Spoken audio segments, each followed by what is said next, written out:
Bonjour Carole. Bonjour Gérard.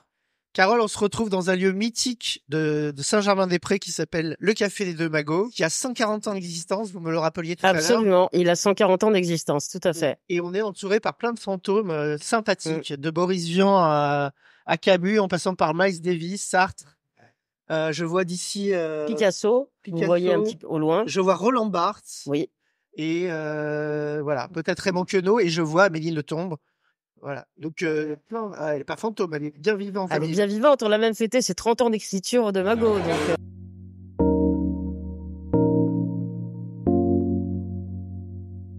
Alors, je vous ai sollicité pour cette interview podcast pour savoir quelle était votre conception du bonheur. Aïe. Voilà. C'est difficile, ça, dites-moi. Voilà. Et ma première question, c'est que je vous demande ça et je demande ça à tous mes invités spontanément. C'est quoi votre définition du bonheur? Vous définiriez comment le bonheur? Moi, je pense que déjà, c'est très difficile, comme ça, à répondre à cette question-là. Mais si j'avais une définition du bonheur, je dirais que le bonheur, c'est peut-être ce qui va, c'est peut-être ce qui fonctionne. C'est peut-être, c'est cette suite peut-être de détails justes qui font que, à moyen, à long terme, on se sent dans le bonheur, on est dans le bonheur. À la différence peut-être de la joie, qui est plus une affirmation du moment, de maintenant et d'ici. Peut-être que le bonheur, c'est voilà, et qu'il y a plein de sortes de bonheur. Donc, le bonheur, ce serait une joie qui dure, en fait.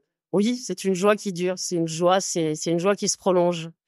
C'est la joie quand elle est là, mais c'est l'attente de la joie et c'est le souvenir de la joie. Et là, peut-être que c'est ça le bonheur.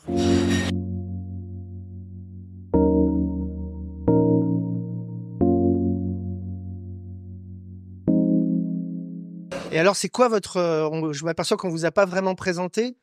C'est quoi exactement votre fonction aujourd'hui? Je crois que vous avez beaucoup d'activités différentes. Absolument, j'ai beaucoup d'activités différentes.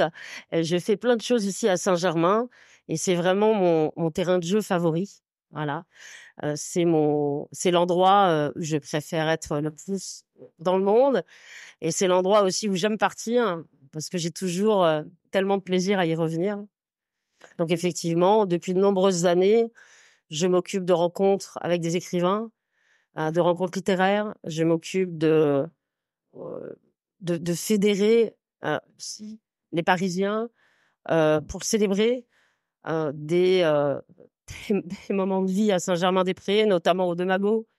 Je m'intéresse beaucoup via le comité Saint-Germain à cet espace aussi pour essayer de promouvoir Saint-Germain-des-Prés.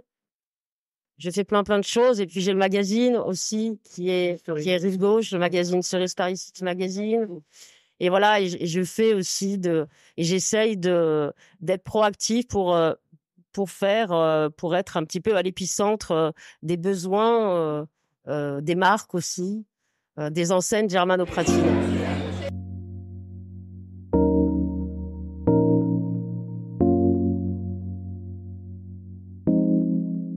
Si je vous demande quel souvenir heureux de votre enfance remonte spontanément à la surface, vous me répondez quoi?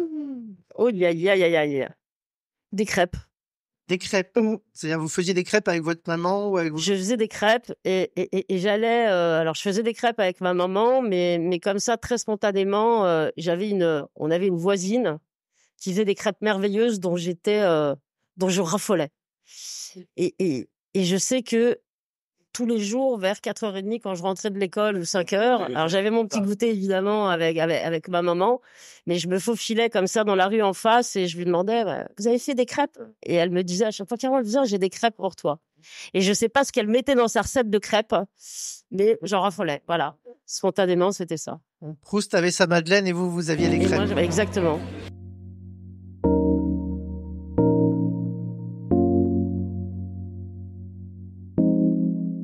Alors ça va être compliqué parce que vous êtes une femme de culture, vous êtes une femme de littérature, mais pas seulement. C'est quoi le livre, le film ou la pièce de théâtre ou bien encore l'auteur qui vous a marqué de façon indélébile et pourquoi? C'est difficile vos questions, Gérard. Écoutez, un auteur qui m'a marqué de manière assez indélébile, je crois que ça restera la première fois que j'ai eu dans les mains Belle du Seigneur d'Albert Cohen. d'Albert Cohen, évidemment. Et vous, Voilà. et vous l'avez lu à quel âge? Et je l'ai lu, je devais avoir 25 ans, 23, 25 ans. C'était jeune. Peut-être que vous avez été Ouais, c'était il y a 2 ans, bien sûr, c'est ça. Gérard. Et alors, qu'est-ce qui vous a particulièrement plu dans ce livre? Qu'est-ce que c'est le style d'Albert Cohen, c'est l'histoire, Ah, déjà, c'était un style c'est les tellement, personnages? voilà, c'était un style tellement différent déjà. On n'avait pas l'habitude de lire ça. Alors c'est vrai que littérairement parlant, quand on lit Albert Cohen, on se dit si on reste à la ligne d'Albert Cohen, on s'étouffe. Il y a pas de point, il y a pas de virgule. C'est très long. C'est voilà, c'est. Mais j'ai trouvé l'écriture et comme beaucoup d'autres absolument touchante et absolument extraordinaire. Alors on pourra en débattre longtemps, Ouais. mais on va Oui, pas il y a les débattre pour, aussi il y a du les pour sujet. et Il y les a les pour, il y a les contre. contre. Il y a des, Ouais, ouais. il y en a. Bon, Albert Cohen, c'est long. Albert Cohen, c'est oh là, si on arrive à tenir déjà les 50 pages, les 50 premières, c'est bon, c'est gagné. Et puis il y en a un peu comme Le Maître et Marguerite de Bogdanov. On dit 10 pages, on se dit ah non, j'y arriverai pas. Et puis si on fait un petit peu d'effort, C'est souvent le cas avec la littérature. Ouais. exactement, on est récompensé derrière. Ouais. Et voilà. Et je pense qu'Albert Cohen, c'est ça. D'ailleurs, c'est la récompense aussi. Et puis, c'est la description des personnages qui fait, que ce soit un Solal, un Böhm, une Ariane. Et là, on se dit, bon, voilà. Chef-d'œuvre. Et chef-d'œuvre, voilà, il est chef-d'œuvre, il n'y a rien à dire.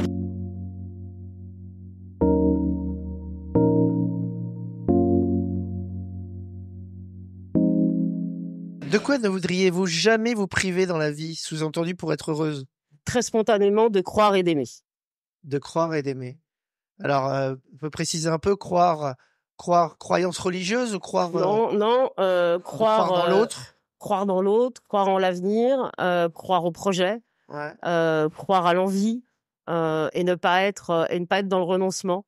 Et l'amour, vous êtes une grande amoureuse? Ce qui sous-entendrait d'ailleurs que c'est pour ça que vous avez adoré à ce point-là Belle du Seigneur. Je suis une grande amoureuse. Je ne sais pas si je suis une grande amoureuse, mais je peux tomber en amour, oui, comme disent les Canadiens. Une grande romantique, alors peut-être. Vous savez, Gérard, quand on est amoureuse, on est tout. On est romantique, on est amoureuse. Voilà. Donc oui, par définition, oui, une romantique. Quand on est amoureux, on est romantique. Je crois, en tout cas. Et quand on est amoureux aussi. Et voilà, et quand on est amoureuse, absolument.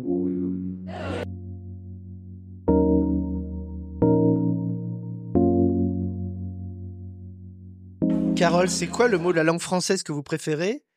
Et ou le mot auquel vous pensez à l'instant même où on se parle là? L'envie? L'envie. Alors pourquoi l'envie? L'envie d'avoir envie, comme disait le Johnny? Oui, l'envie d'avoir envie, comme disait Johnny, parce que l'envie est le moteur de tout, je pense. C'est un moteur pour faire des projets. C'est un moteur pour se réaliser. C'est un moteur c'est quelque chose aussi de très spirituel, l'envie en même temps. On a envie d'être bien, on a envie de bien se porter, on a envie de prendre soin de soi, et puis on a envie d'aimer aussi, évidemment. Voilà, c'est l'envie qui est le moteur de tout, je pense. Et vous vous êtes aperçu que envie, quand je le déconstruis en 2 mots, vous êtes envie. Exactement. Mais c'est tout à fait juste. Quand on a envie, on est en vie. Quand on n'a plus envie, on n'est plus dans la vie. Et voilà. Et c'est encore, on en revient à ce qu'on disait tout à l'heure sur cette idée, moi qui est le renoncement. Dès qu'on renonce, on n'est plus en vie. Et on voit des personnes âgées, effectivement, qui, arrivées à un certain stade, qui renoncent n'ont plus envie de quoi que ce voilà, soit, perdent l'envie exactement, et du coup, ne sont perdre plus en l'envie vie. de tout, voilà. Et puis de se dire qu'on n'est plus capable d'avoir envie. Voilà, c'est le premier stade du renoncement à la vie. C'est un énorme handicap. C'est terrible. Ouais. Voilà. Et tant qu'on a envie, on peut tout faire. Alors ayons envie. Tant qu'on est en vie et tant qu'on a envie. Ayons envie. Est-ce que vous doutez souvent dans l'existence? Et si oui, est-ce que vous doutez plutôt de vous ou plutôt des autres? Ça va être... C'est pas du tout immodeste. Ça va paraître immodeste peut-être, mais j'ai plus tendance à douter des autres qu'à douter de moi. Parce que justement, on en revient toujours à la même chose. On en revient toujours à l'envie. Et quand on a envie, on va de l'avant. Et quand on a envie, on évite de douter. Alors bien sûr que je doute. Évidemment que je doute de plein de choses et tout le temps. Mais j'essaye de construire ma vie en me disant que l'envie va être plus forte que le doute. Et j'essaye d'aller justement devant. Et peut-être parce que vous vous connaissez bien, et comme disait le philosophe, connais-toi toi-même. Le Bien. fait de bien vous connaître, Ouais, absolument. et le fait donc, comme disait le philosophe, connais-toi toi-même, c'est que du coup, vous refusez quelque part au doute. Vous savez que le doute, il peut être là, mais que justement l'envie et l'action Mais le comblent. doute est justement, à mon sens, très consubstantiel à tout. Si on ne doute pas, On se remet pas en question. si on se remet pas en question, si on ne doute pas, si le doute ne fait pas partie des choses aussi qu'on essaye de construire, des relations qu'on souhaite avoir avec les autres, on ce serait, on sera forcément déçu à un moment donné. C'est forcément source de déception. Le doute nous permet justement, c'est un peu comme la peur, elle peut être moteur et elle peut être paralysante. Le doute, c'est la même chose, à mon sens. Voilà, le fait de douter, c'est justement le fait d'affirmer et le fait de dire: «Je doute, mais j'y vais quand même». C'est une affirmation de soi, le doute aussi. Quel défaut de vos contemporains vous avez le plus d'indulgence? J'ai beaucoup d'indulgence sur les formes de timidité. Je trouve ça très touchant, la timidité. Et j'ai beaucoup d'indulgence pour les gens qui sont timides. C'est quelque chose qui me touche beaucoup. Vous avez de la compassion pour eux? Comment vous définiriez la chose? C'est pas de la compassion. Je crois pas que ce soit de la compassion, c'est de la tendresse. Vous avez de la tendresse pour eux. Ouais. Les timides vous inspirent et vous... Oui. Oui, parce que quand un timide, c'est très émouvant, je trouve, de voir connaître quelqu'un ou de voir quelqu'un évoluer qui est timide et c'est c'est la chenille qui se transforme en papillon, donc voilà, et qui arrive à un moment donné à vaincre une forme de timidité et à laisser passer le souffle comme ça. C'est très, je trouve qu'il y a un côté très émouvant, très attendrissant dans la timidité. Ça serait un peu baudianesque. Presque.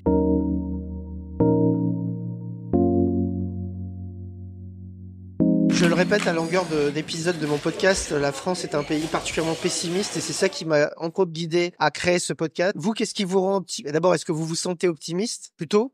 Et qu'est-ce qui vous rend optimiste pour l'avenir? Oui, je suis plutôt quelqu'un d'optimiste parce que je suis plutôt quelqu'un d'envie. On en revient toujours à cette fameuse envie, voilà. Donc je suis plutôt quelqu'un d'optimiste, effectivement.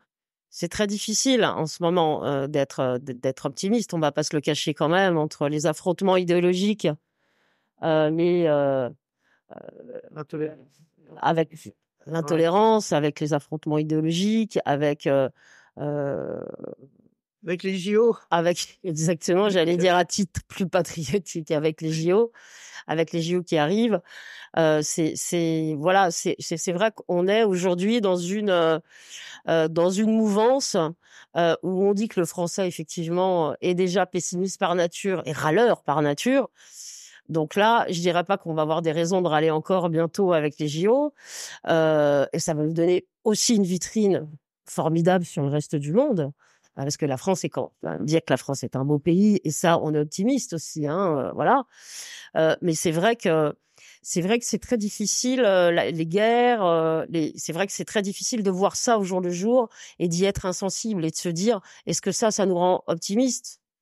Malheureusement, non, ça nous rend pas optimistes. Voilà, on fait avec et on essaye de compiler, on essaye de faire avec. Vous êtes parisienne en fait. Les Parisiens sont râleurs, c'est des Les Parisiens sont râleurs, mais absolument, mais je crois qu'on le revendique presque. Les Parisiens sont râleurs. Et un Parisien, c'est un signe de fabrique. Un Parisien ne serait pas un Parisien s'il n'était pas un petit peu râleur. Ouais, c'est ce qu'on dit en province. J'aime rien, je suis parisien. Exactement, Voilà. exactement. Alors on est optimiste, on est râleur, on est tous, c'est ça, c'est la contradiction, le Parisien. Mais vous avez l'envie. Et c'est ça qui est... Mais voilà, mais on a l'envie quand même, envie voilà, on a envie de faire plein de choses et on a envie d'aimer.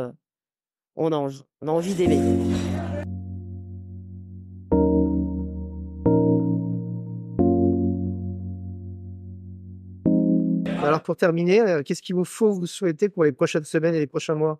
À titre personnel, qu'est-ce qu'on vous souhaite? Du bonheur, Ouais, alors bien sûr. Il Bien va sûr. passer par quoi ce bonheur? Il va passer par quoi? Il va passer par un accomplissement personnel, parce que c'est important. Il va passer par le succès du salon, bien sûr, parce que c'est quelque chose qui me tient vraiment à cœur. Le 29 et 30 juin, on rappelle. Le 29 et le 30 juin sur la place Saint-Germain, ouvert à tous, on en profite. Il va passer par cette joie, on continue. Voilà, Par l'amour, vous disiez que l'amour, c'est important. par l'amour. L'amour, c'est pas important, l'amour, c'est primordial. Que Solal soit la voix de vie. Un Solal. Qu'un Solal, voilà, exactement, Gérard. Merci, Carole. Merci beaucoup, Gérard.